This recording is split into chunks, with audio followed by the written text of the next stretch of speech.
Saudações.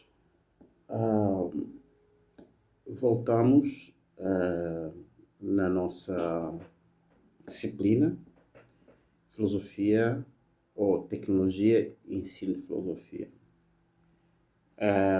Queremos pensar o nosso segundo período temático a partir de uma reflexão ligada à noção da educação.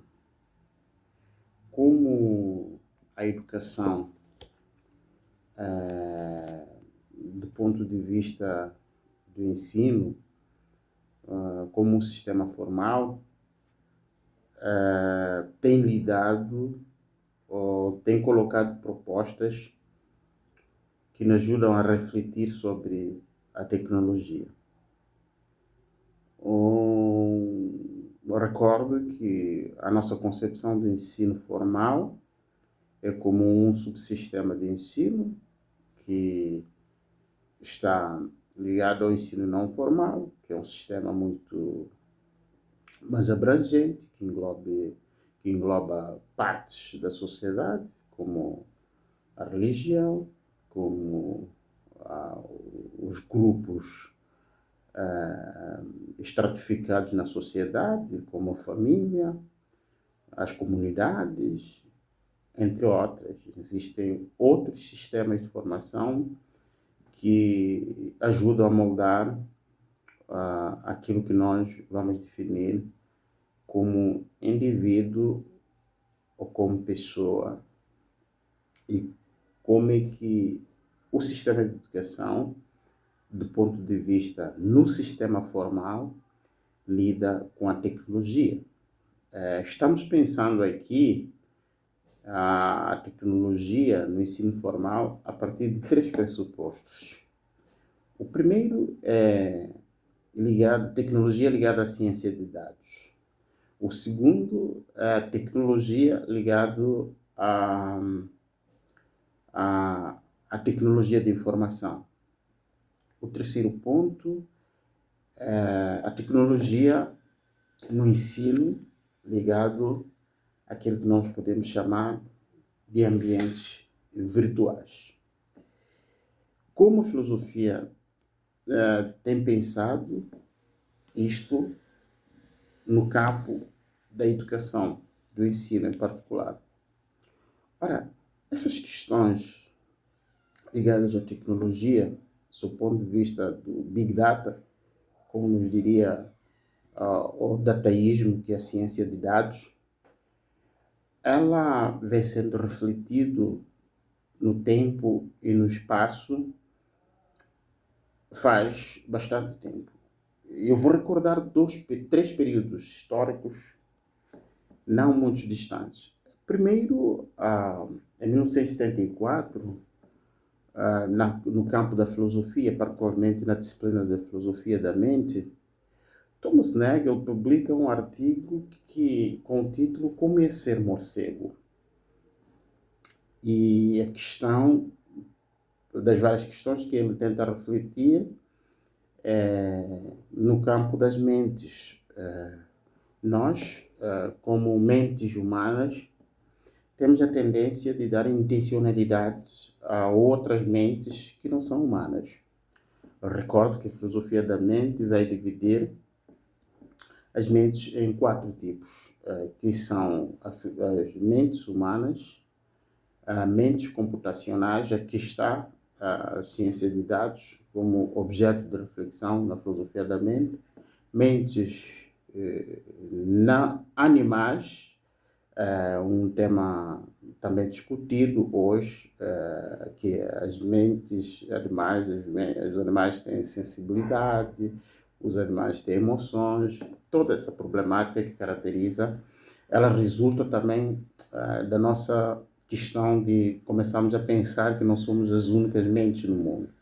E, por fim, temos mentes não humanas, as mentes que atravessam a perspectiva do zumbi, de nós acreditarmos que há outras mentes que pertencem ao campo da metafísica e que o facto de nós termos a sensação ou a ideia de que eles existem, Então, temos que pensar sobre a condição de possibilidade delas existirem do ponto de vista analítico e reflexivo. É nesse sentido que Thomas Nagel publica esse texto, em 74, para questionar sobre como é ser morcego e que intencionalidade nós damos a esses morcegos. Estende esse debate na filosofia da mente aos mentes computacionais, que era quase no auge do seu surgimento. Anos mais tarde, em 74, em 79, Lyotard publica um livro, A Condição Pós-Moderna. Mais tarde vai publicar, em 86, o livro A Pós-Modernidade Explicada às Crianças. Lyotard, no campo da filosofia, procura discutir três condições principais. A primeira é fazer uma crítica às narrativas pós-modernas. Aí está o casamento da filosofia com aquilo que nós chamamos de tecnologia da informação. E ele também questiona, como um dos pontos, se as ciências de dados, o avanço da tecnologia no sentido de ciências de dados, ambientes virtuais, tecnologia, não criaria uma ruptura pós-moderna. Qual seria a métrica para nós medirmos a inteligência ou o conhecimento? Neste período, a inteligência passa a ser a capacidade que os seres possuidores da própria inteligência têm de racionalizar as vantagens e desvantagens relacionadas àquilo que é a condição do futuro. Mais uma vez, aqui está o conceito de tecnologia, que nós abordamos nas aulas anteriores. E, em terceiro lugar, Lyotard vai preocupar-se com o jogo de linguagem no campo das ciências de dados e, particularmente, na tecnologia da informação. O que seria informação? O que hoje nós chamamos de fake news. Até que ponto nós teríamos acesso a medir, mais uma vez, o que seria informação? E, por fim, olhando essas três vertentes, que é críticas narrativas pós-modernas, a ruptura com a pós-modernidade, o jogo de linguagem, Lyotard vai pensar aquilo que é, numa terceira fase, a questão da educação e da ciência. O que seria a educação e a ciência? Qual seria o futuro da educação e ciência? É aqui onde entra a nossa temática do debate que nós vimos na aula. Então, nós começamos a pensar naquilo que são os desafios que a tecnologia, nessas três vertentes, ciência de dados, tecnologia da informação, ambientes virtuais, nos permitem refletir. E na nossa aula passada, nós pensamos naquilo que é, do ponto de vista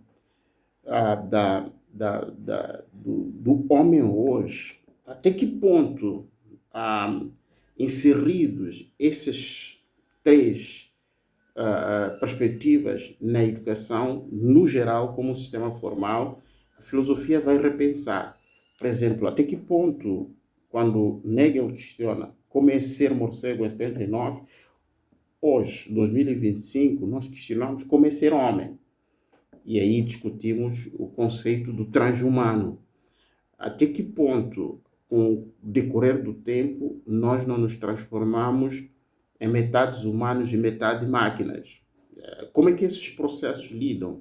Será que a nossa condição humana de lidar, quer com as quatro críticas de Lyotard, com a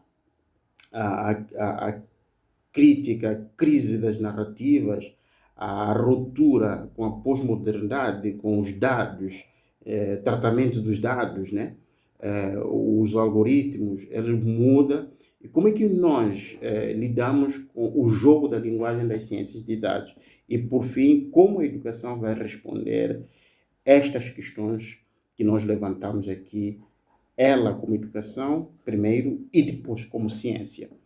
Então, entramos nesse jogo, procuramos refletir na última aula sincronizada mas sempre procurando a responder à pergunta central no campo da educação, como o ensino e o sistema formal, particularmente a filosofia e os seus métodos, tentarão responder esta questão. E na aula de hoje, da quinta-feira, no dia 13, a gente vai pegar essas questões e pensarmos, a partir do livro Psicopolítica, a noção do dataísmo.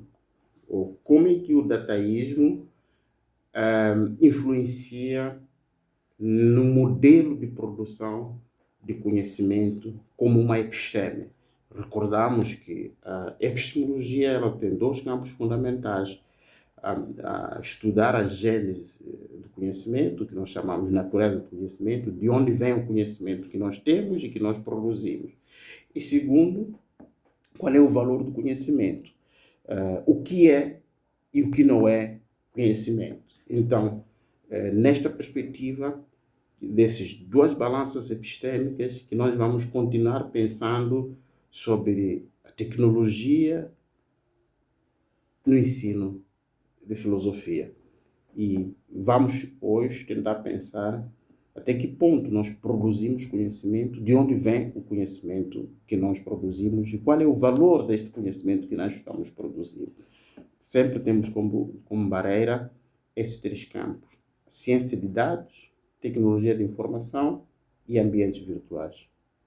É isto. Obrigado.